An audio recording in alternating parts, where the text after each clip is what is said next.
श्री स्वामी समर्थ। आजची बोधकथा आहे सुखाचा शोध आणि दोन प्रवासी आणि गाठोडे। एका गावात एक श्रीमंत पण सतत दुःखी राहणारा माणूस होता।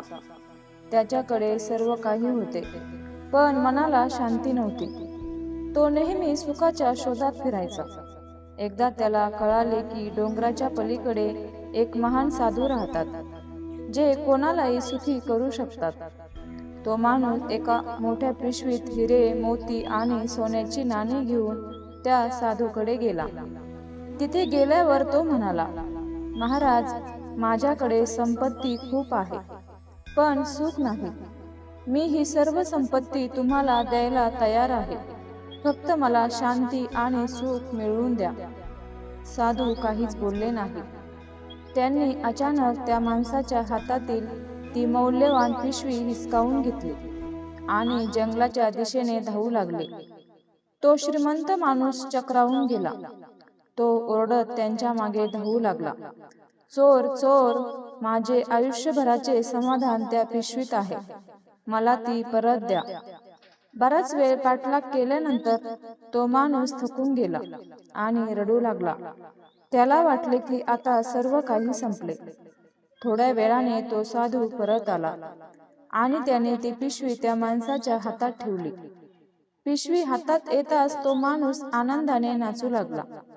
त्याने ती पिशवी छातीशी धरली आणि त्याला खूप हायसे वाटले। तेव्हा साधू हसून म्हणाले, सांग बाळा, पिशवी हरवण्यापूर्वी तू जास्त सुखी होतास की आता ती परत मिळवल्यावर?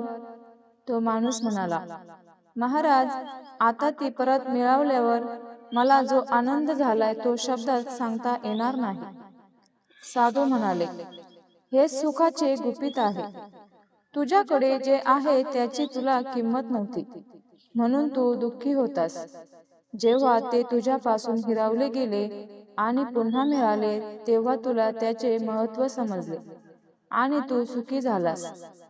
भाविकांनो, या कथेचा मिळणारा बोध असा, आपल्याकडे जे आहे त्यात समाधान मानणे आणि त्याची किंमत जाणणे म्हणजे सुख होय।